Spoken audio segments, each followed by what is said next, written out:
First off, I'd just like to thank Cryptid's Roost for this awesome collaboration with him narrating Anything for Mother by Corpse Child. Be sure to support both Cryptid's Roost on his YouTube channel and Corpse Child over on his Facebook and subreddit Corpse Child Gospels. Be sure to check out his new book Damned Whispers, which is available on ebook and paperback. The links will be listed down below. Now, grab your favourite bevy, sit back, relax and enjoy. Oh yeah, please gut punch the like button. And if you want to hear more of my rugged Australian accent, make sure you turn on all bell notifications as well. That way you never miss another story. Thank you so much. I really appreciate it and I hope you enjoy. I will see you all in the next video. Bye. Anything for Mother. This awesome story is written by Corpse Child. Mother is the name for God on the lips and hearts of children. Isn't that how the old saying goes? It was certainly the case for me growing up. Mother was my angel, my saviour. Any time I hear of the Virgin Mary, I have and always will picture Mother. She was my goddess and I her devout disciple. Anything Mother requested or needed of me, I obeyed without question or hesitation. I feel it's the least I could have done, given how much she'd given up for me. By rights, Mother didn't have to give me nearly as much as she has. Hell, I wasn't technically hers. Whose child I was, well, I don't think I or anyone else could ever tell you that. It was all so long ago, and I was very little. My very first memory of Mother and of my family is very hazy, being so young at the time. But I do still remember certain details, such as the emotions I experienced that night. I remember it was cold, bitter, and I was wailing, afraid and alone, aimlessly wandering about here in the middle of the woods, feebly trying to find my way back out. How and why I was in the woods in the first place are questions that, again, I don't know I will ever have an answer for. I just remember how I woke up one night as a toddler in the heart of the woods. I remember the very first glimpse I caught of Mother. Admittedly, I was of course terrified. I probably wouldn't have even known why at the time, but I guess even small children have some ingrained sense of danger about another living creature. She leered down at me, a predator to a wounded prey with her small ruby red eyes. She was tall, almost a quarter to half the size of some of the taller trees in the encompassing woods, with long, gangly arms and hands that reached down even past her tall thighs. Her face as well as her body seemed to blend with the cover of the night, so I couldn't see any defining features. I remember how I just stood there quivering and looking up to her. I didn't know what to think. All I know how to do at that age was to wander alone in the dark, cold woods, crying and lost. I'll also never forget those first words she ever spoke to me. Why do you cry? Her voice was soft, soothing and tender, yet at the same time distorted, seeming to have an echo in it. Though still frightened, I remember feeling some of the apprehension melt away at her voice. I'm so scared. She cocked her head to the side, still gazing down at me with her burning eyes. Her head then twitched like the legs of a cricket, even making a similar noise to a cricket, as she raised one of her hands just enough to touch my face. Naturally, I flinched at her touch at first. When I felt how soft and smooth her fingers felt against my face, however, I slowly relented. Why are you afraid, little cub? I don't know where I am. I'm all alone and I'm hungry and cold. I want my mommy. As I started blubbering again, Mother's head snapped to the other side and twitched again like before. She spoke again, continuing to lovingly stroke my cheek. Cry no more, little one. You aren't alone here, and I won't let anything happen to you. She then moved her claw-like hand from my face up to the top of my head. Her eyes began to glow, and I felt a burning sensation that seemed to come from inside my head, forcing me to shut my eyes and shriek in pain.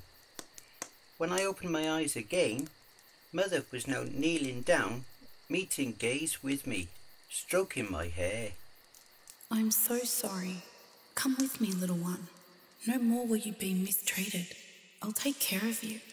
I just stood there, a quivering, frightened whelp, looking at her with tear-soaked eyes. Suddenly, from her shadowed body, I saw 4 large, leathery-looking wings, like that of a bat, unravel from around her torso. Come, don't be afraid. That was when I felt her scoop me up and cradle me close to her chest. I tried to struggle, writhing like a fish gasping on a hook, but it was useless, held tightly in Mother's tight embrace. As quickly as I could blink, we were airborne. I beat and beat on her chest with all the might and vigour a 3-year-old was capable of, pitifully crying and begging her to put me down. Eventually I must have tired myself out and fallen asleep, thrashing and screaming the way I was, because the next thing I knew, Mother had descended in front of the mouth of a cave at the base of the mountain that overlooks the woods. Where am I? I squeaked, frantically throwing my head around to regain my bearings. Welcome home, my little cub, she warmly replied.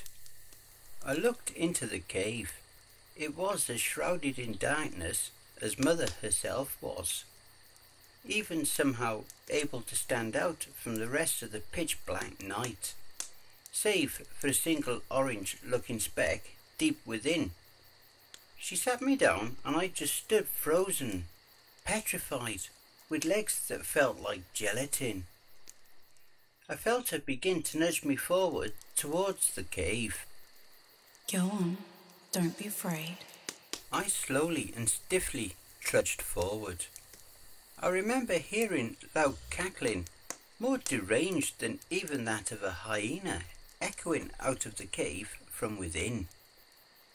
Eventually I had become swallowed by the darkness of the cave. I could hear the cackling grow closer and closer, some even approaching from my left and right. I'm home, my children, Mother announced from behind me. The cackling was now right on top of me, and I wanted to turn around to run back out into the dark, foreboding woods. Mother's urging me forward would not permit this, however. And what have you fetched for supper tonight, Mother? The voice from directly in front of me questioned, sounding similar in tone and in cadence to Mother, although obviously a lot less comforting and much more vicious. Even Mother's urging couldn't push me forward any more now. back away. She commanded. To the fire, go, and we shall dine as a family. Sure enough, the deranged cackling grew distant, moving away from me and seeming to travel towards the orange glow at the other end of the cave. They're gonna eat me! When I turned to run the other way, however, just as I'd feared, Mother deterred me from doing so. To the fire, little one. She cooed softly, continuing to nudge me forward. Eventually she took me gently by my hand and led me towards the rather larger looking fire compared to the more claustrophobic surroundings of the cave. When we finally reached the fire, I could hear the sounds of scurrying, like a multitude of creatures simultaneously converging towards the fire. The clicking of nails or talons being echoed all throughout the cave. I began to see more tiny red beady eyes, similar to Mother's, pierce the darkness in front of me the closer they came to the fire. There were pairs of eyes from right in front of me, as well as one on my left and right. I couldn't run or hide, and I was now even in too much of a state of shock that I couldn't even cry in fear anymore. He's so small, Whispered the voice coming from my left. Come, my little cubs, gather around. At her command, they finally came into the light. That's another thing I'll never forget about that night. The mix of confusion and sheer terror that flooded my entire body, freezing my blood solid. The first time I saw them, the ones I would, in time, call my siblings. The one in front of me, as well as one on my left, both had bright pink skin that stretched over their bones and long gangly arms and equally slender legs. Wrapped around their pink emaciated bodies, they too had large dark wings. The one on my right was very much the same, except I could tell this one was female because of its longer hair and breasts. The three of them squatted around the fire, looking me dead in the eyes, sizing me up. The one on my left slowly started to skulk towards me. I saw him open his mouth, splitting it unnaturally, or at least unnaturally to any human understanding, in 4 different directions, bearing rows of slender, jagged teeth and distending wide enough that he probably would have had no problem devouring me whole. I could see him drooling, and his long, pointed tongue slowly unravelled from his grotesque maw, lapping out and weaving like it was a snake. Don't you touch him. Mother bellowed, her voice echoing so hard that I swear I could have felt the cave shaking. The creature halted dead in its tracks, looking up behind me to Mother. He started backing away to the fire again, while I just sat there trembling and weeping. I thought my heart was finally just going to stop. I wouldn't be able to take much more. Everything was spiralling in my head in a hysterical frenzy. What is this place? Why am I here? What are these things? Where's my home, my mommy and daddy? I felt a hand on my shoulder, instantly breaking me from my frightened trance, and I turned back and shrieked, stumbling back at what I saw. It was Mother in all of her full detail, no longer shrouded in darkness. She looked just like the other 3. Tight pink skin, large brown wings wrapped around her waist, and a gaping maw that would stretch and split in 4 directions. I saw her head twitch to the side, just as she stood there, observing me with her glowing red eyes, as I shakily curled into a fetal position. She then squatted down to me, reaching out a large gangly hand to stroke my cheek. Don't cry, little one. You're safe now. Her voice was smooth again, tender and loving. Even still, I just stayed huddled in the terror. She crawled closer and sat down beside me in front of the fire. We are hungry, Mother. The one on the left eagerly snapped. I watched as Mother then crawled away from the fire, disappearing again into the darkness before re-emerging, now dragging the corpse of a freshly killed deer in her right hand. I could hear the others titter with excitement. Patience, my children. Mother commanded tenderly. The first portion is for him, our newest little cub. The others then looked at me. He's so small, Mother. Hissed the one to my right, the female of the litter. Where did you find him, Mother? The one on the other side of the fire in front of me asked. Mother didn't reply to either of them before she tore one of the legs clean away from the deer, handing it to me. Go on, little one. She cooed. You must eat. I stared back at Mother, unaware of what to do. I was confused and repulsed. I was hungry, but the idea of trying to eat a raw animal like that at the time sickened me out of any real appetite I might have had. Looking at the others around me, I could see their attention fixed on me, wondering, expecting for me to take the deer leg and begin feasting on it like they wanted to. Slowly I reached up and took it with shaking hands. I could already smell the odour of death assaulting me as I took the leg. For another moment I hesitated. I really didn't want to do it at first. My stomach began to growl, however, and I could hear the others tittering grow more excited. Part of my young mind at the time must have panicked, afraid of what they'd do to me if I didn't eat the deer leg. I thought they might indeed make me their meal, after all, regardless of Mother's demands. Finally, I took a bite from it. Yet another part of that night I can't forget. The very first moment I ever tasted the raw flesh of another creature, something that would become a very prevalent part of my lifestyle as I grew through the years and up to the present. The meat of it was tough, extremely so, to a point where I could only barely even swallow a portion of it. I actually ended up choking on it, regurgitating most of it back up.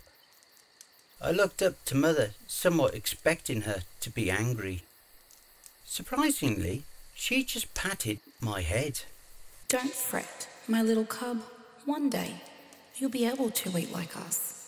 That's when she used her long clawed hands to begin tearing out bite-sized chunks of meat from the deer leg. She reached out again with the small meaty chunks in her palm.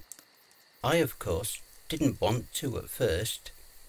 The aching of my stomach from lack of food, however, caused my instincts to eclipse my reasoning, and I, albeit hesitantly, scooped up a handful from Mother's palm and quickly stuffed them into my mouth. It was unpleasant, to say the least. They felt so slimy going down my throat, and I did end up gagging again, but I had managed to keep them down this time.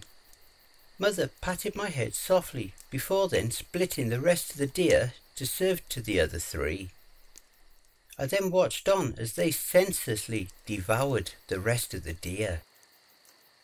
That night ended with Mother huddling around me in front of the fire, cradling me to her chest. Rest well, my little cub, she softly whispered into my ear. I guess that's another thing about Mother. Somehow her voice, even back then, was always able to soothe me. Her voice always seemed to me to sound the way they say an angel's would, or rather what you'd expect a loving mother to sound like to a small child. Like I've said before, of any memory before that night, I am completely without. In all respects, my life essentially began there and then in those woods, with the family, with Mother. For the first time in my life, I was even given a name, the only one I've ever known. Cub. That was me, the little cub, the runt of the litter, not able to do much on my own in the wild. In fact, fear alone of just about everything that made a noise or even moved in the outside world made acclimating to this newfound lifestyle very difficult. Naturally, this would tend to drive a clear wedge in between me and my siblings. Many times I remember how they'd tell me that one day they'd just leave me behind in the woods again, so that they could go back to living as they had before Mother found me. At least that's what little brother would suggest occasionally. Big brother, the bigger one with the foot-long curved talons on his hand, usually just whispered at night how he planned to help himself to my tender flesh when Mother wasn't around to stop him. I guess I was fortunate then that Mother wouldn't ever let me out of her sight when I was little. Of course, that may have been another reason they disliked me so. Mother seemed to hold an even bigger fondness for me than the others. I never understood why, and I guess in some ways I still don't. But Mother always kept me closer to her than the rest. Even as I grew into adolescence, Mother always handled me with the softest manners. In spite of this, I was even able to, over time, forge a bond with my siblings. Or I did with sister and little brother anyway. Big brother, I suppose, couldn't forgive that I'd seemed to have stolen Mother's affections from him. I guess, though, it was because of him that I would learn one significant thing. What it was like and how it felt to kill another living being for the first time. By this time I was much older and bigger. I had grown to stand at least 5 feet tall, able to meet eye level with little brother and at least to chest level with big brother. It was at this time the mother would let the others take me out into the woods to hunt for food with them, without being present herself. I was frightened at first, never before having learned how to hunt, much less kill another animal. The winter was approaching and Mother had always grew weaker with the colder weather. That meant that we, the cubs, had to venture out to gather food. Before, though, being so small and defenceless, I always stayed in the cave with Mother while the others went out. But now I felt that the time was right for me to join them in gathering food for her. Mother was reluctant, and I could see Big Brother wasn't fond of the idea either. In the end, however, Mother ruled in my favour, and I was to accompany Big Brother in the woods. Trying as hard as I could, I just wasn't able to keep up with him. And of course, he had no qualms with essentially abandoning me the first chance they could. And so, there I was, deep in the heart of the woods again, alone, defenceless, and scared. This time, though, I knew I couldn't simply just hope that I'd be rescued by Mother or anything else. No, I would have to finally learn how to fend for myself. For a while I just stood there, listening, trying to get a bearing on my surroundings.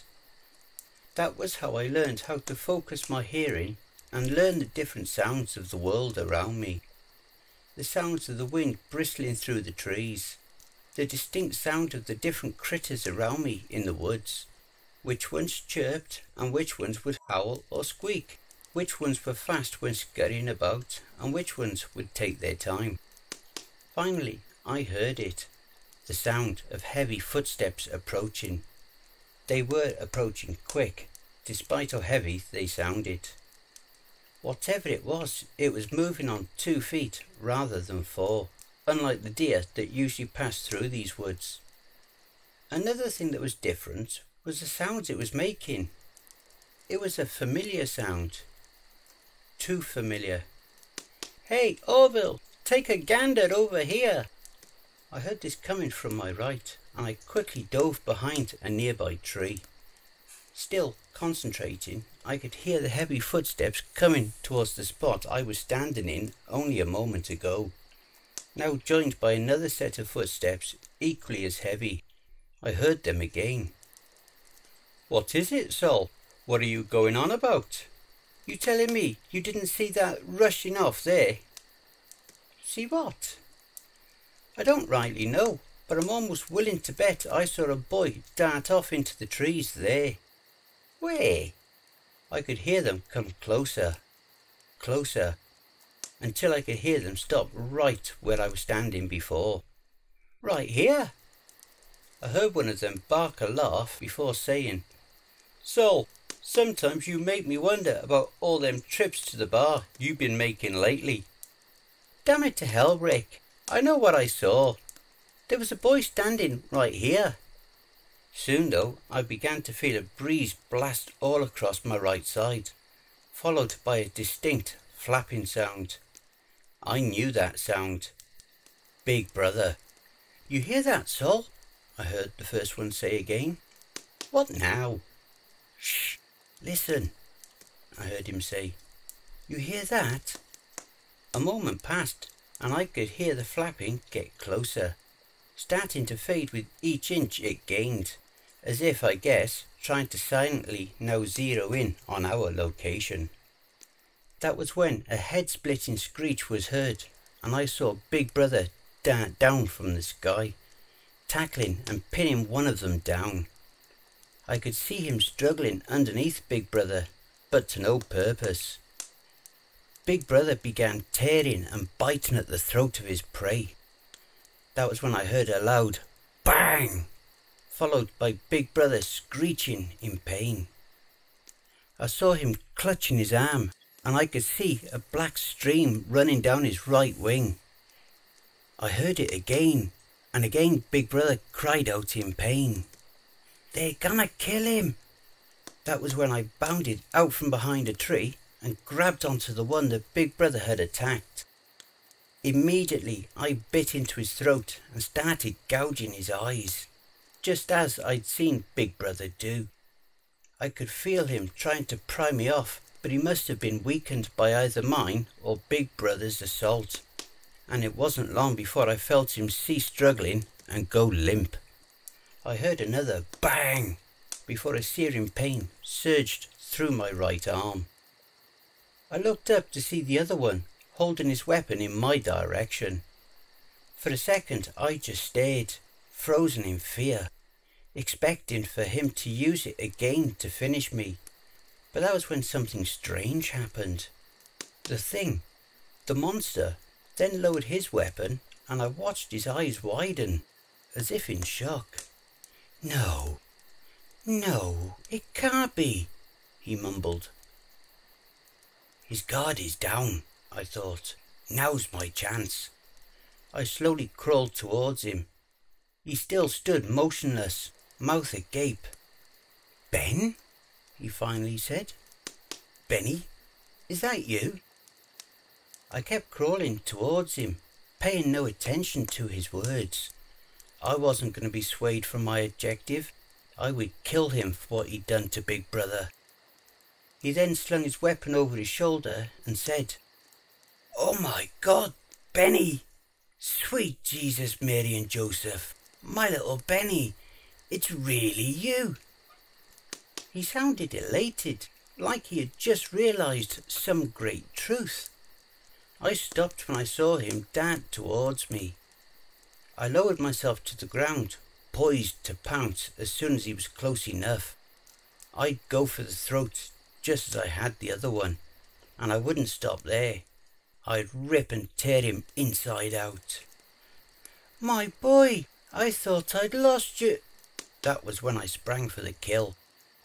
In an instant, my teeth were sunk into his flesh, and I could taste his blood flowing into my mouth. It was exhilarating. He frantically tried prying me off of him, but it was useless. I had him, and he wasn't getting away. I was doing it. I was finally killing my own prey, just like my family, just like Mother. His flailing became weaker and weaker. I released my jaws from his throat and stood over him, triumphant, watching as his body convulsed until finally relaxing. As the life left his eyes, he opened his mouth and made a series of gurgled, croaking noises. I noticed, though, that he seemed to be trying to speak. "Benny," I heard him choke out. I'm sorry, son." With this, his eyes closed and he was lifeless. I stood frozen. Adrenaline was still surging through me. I did it! I killed my first prey! My heart was racing, and I began beating my chest, howling to the sky. I was grown now. I was now a hunter. I was no longer just the little cub. I was an alpha. Then I looked at the face. I wasn't sure why, but something struck me about his face. Something was almost familiar about it. It looked a lot like me. I knelt down and observed him more closely. His jaw was pointed, his face gaunt. I felt my own face to find that my own face matched these features. What is this? I wondered. I ran over to the nearby stream and looked into the river. That's when adrenaline left me and I was horrified with what I saw. It was him. I saw the younger face of my prey staring up at me from the lake. I couldn't believe it. I wouldn't believe it. It had to be some trick. Why did this man look like me? Or I looked like him? What was he? He was a monster. He hurt Big Brother. My family. Why did I have the same face as him? I ruffled the water and began clawing at my face. This isn't real. This isn't real. I'm not him. I'm nothing like him. Deep down in the deepest part of my heart, though, I knew the truth. His dying whisper started repeating in my head. I'm sorry, son. Overcome with rage, I started howling at the sky while pounding the ground with my fist. I took up nearby stones and hurled them in every direction, not caring what they'd hit. I was lost, mentally and emotionally, and I had no control of my behaviours. Eventually, I collapsed to the ground, exhausted. I was weak and tired. Just as I was losing consciousness, I heard in the distance the sounds of large flapping wings. From above, I could see the silhouette of Mother as she descended. I finally felt unconscious when I felt Mother lift me from the ground, cradling me just as she did all those years ago, when I was still so small, weak and fragile. It was night when I woke again. Sister and little brother were huddled around the fire, Mother in the middle with her back facing me. My body still felt so exhausted and I was slow to move again. Mother, I murmured softly. I saw Sister and little brother snap to look at me. Mother didn't move. I weakly began crawling my way over to them. Approaching the fire, I noticed that the faces of the other two were downcast, sombre. They looked to me and Sister asked, What happened? Reaching the fire, I felt my heart fall from my chest. It was Big Brother. He laid in front of Mother, motionless. I scurried over and began shaking him, crying out, Big Brother! Big Brother, wake up! I felt Mother's hand rest on my shoulder, pulling me away. I stayed firm, feebly shaking the body of Big Brother until she forcefully pulled me away from him. He's gone, little one. I crumpled on the floor of the cave and began crying. Every bit of the vigour, the confidence, the triumph I had earlier had now all but abandoned me. I was now just the crying whelp I was all that time ago when Mother found me. Big Brother was dead, and it was all my fault. I was weak, like I'd always been. If I was strong, like my family was, I could have saved him, but I wasn't like them. I was like the ones that killed him. It's all my fault, I bawled, looking to Mother. She was silent, continuing to stare at the fire. I just laid there crying. I didn't know what else to do. I wanted Mother to say something, anything. I wanted her to either absolve me or condemn me, to either show me her love or her wrath. Instead, she did none of that. Instead, she sat silent. In some way, I knew what this meant. She hated me. I was responsible for the death of her firstborn, and she would never forgive me. I cried until eventually falling asleep again. It wasn't long though that I was awakened again by the sounds of shuffling coming towards me. I slowly stirred awake to find Sister and little brother coming towards me, crawling low to the ground the way I saw them do when they were set to pounce.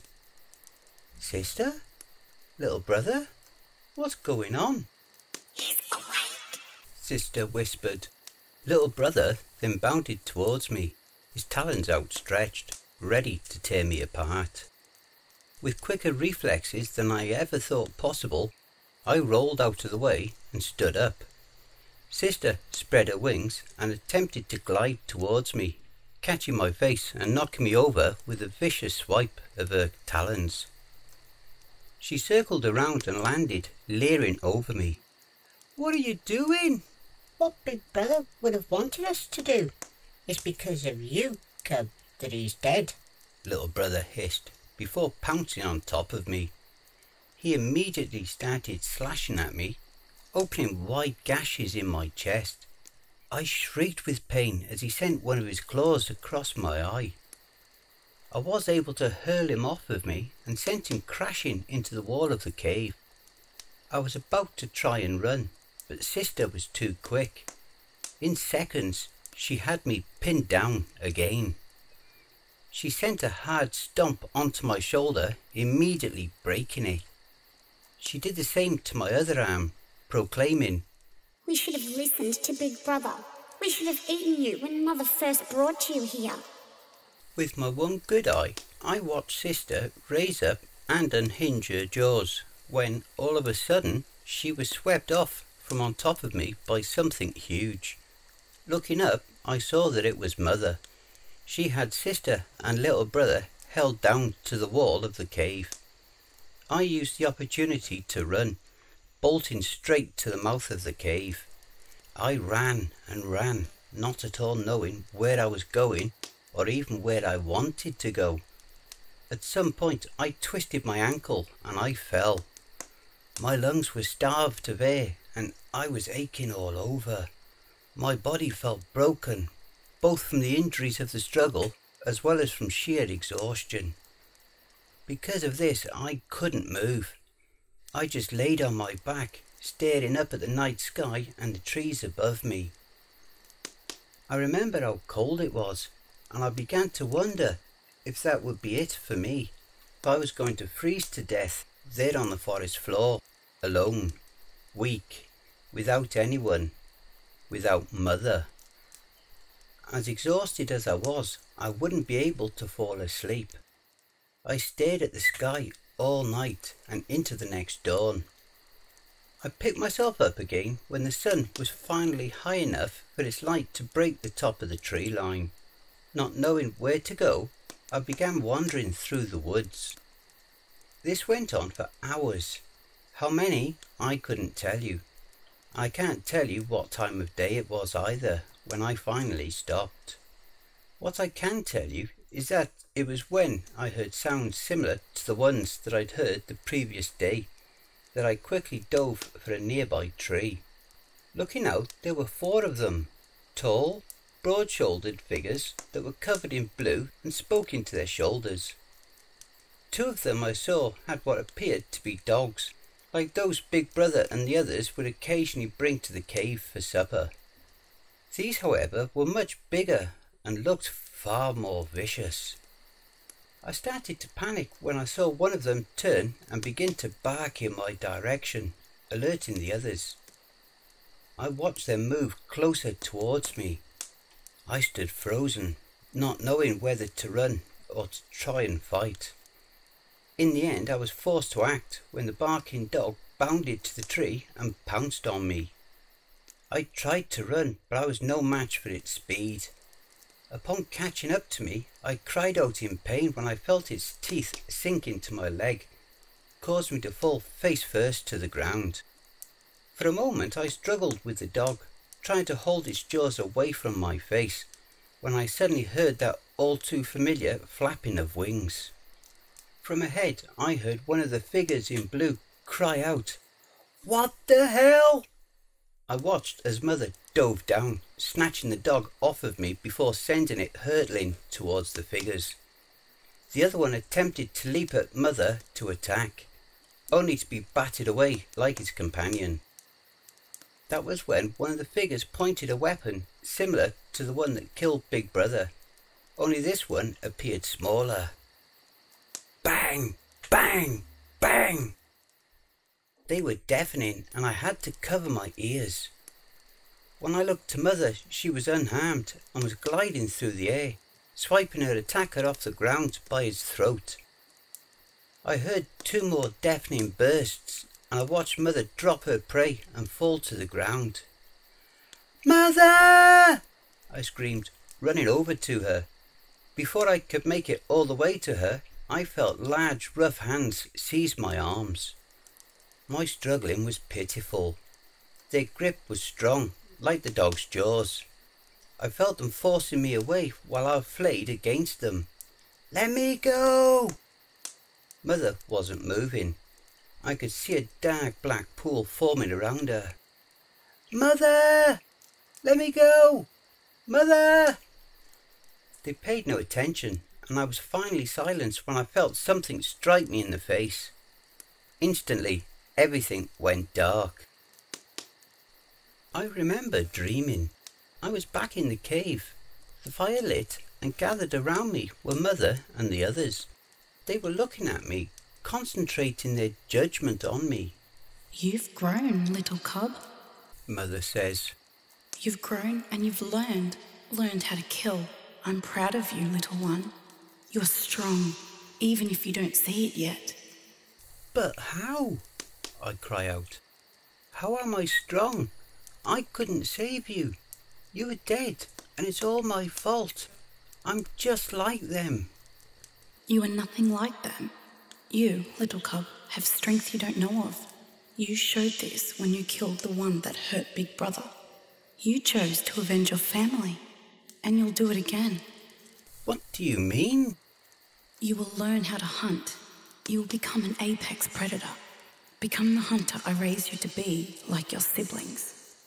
That was where the dream ended. I woke again, in a dark grey room, similar to the cave. This, however, wasn't lit by a fire. Instead, long, bright white lights lit the area around me. In front of me was a table with a dark window behind it and a large door to the left of it. Suddenly the door opened and one of the figures, this one covered in white and wearing something reflective over his eyes. I wanted to leap forward to attack, but I found myself strapped to where I was. "Easy there," I heard him say. "I'm not going to hurt you. My name is Dr. Carter, and I would like to help you." I was silent. He laid some papers down on the table in front of me. "Can you tell me your name?" I just sat, glaring at him, wanting only to rip him apart. He looked friendly, warm and welcoming. I wasn't fooled though. I wasn't fooled by this or by his claim to want to help me. How could he want to help me? He's one of them. He's with the ones that killed Mother and Big Brother. "Can you tell me your name?" he repeated. "Cub," I spat harshly, my voice dripping with venom. "I am Mother's little cub." "I see. But what is the name you were born with?" "I am Mother's little cub," I repeated.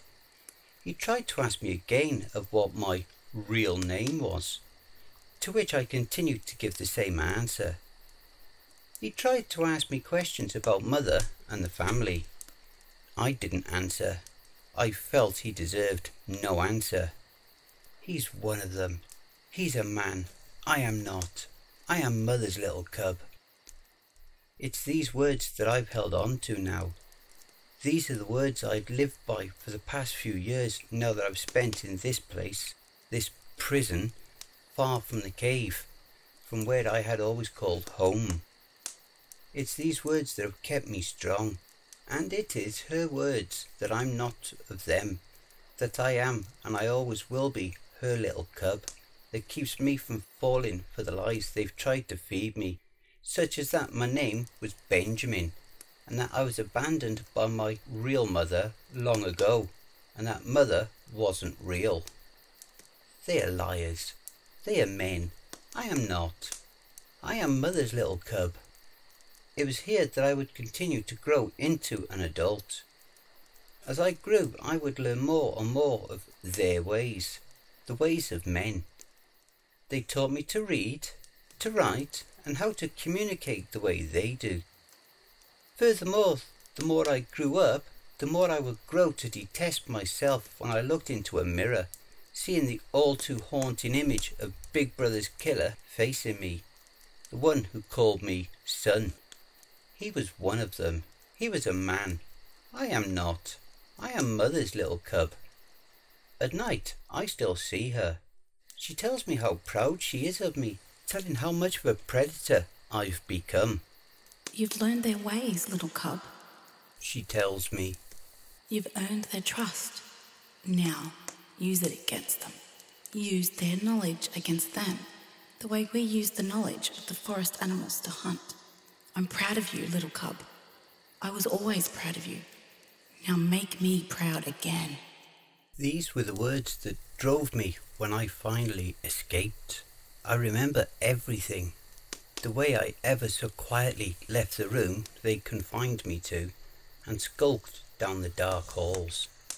I remember how peaceful this man, Dr. Carter, looked as he sat at his desk, not suspecting in the least of my presence behind him. I remember how exhilarating it was as I crept closer to him, lowering myself to the ground, ready to strike. I was in the woods again. I was hunting, just like my family did. I was the alpha predator, and he was my prey. I remember the way his eyes looked when I sprang upon him, sinking my teeth into his throat. He was frozen with fright.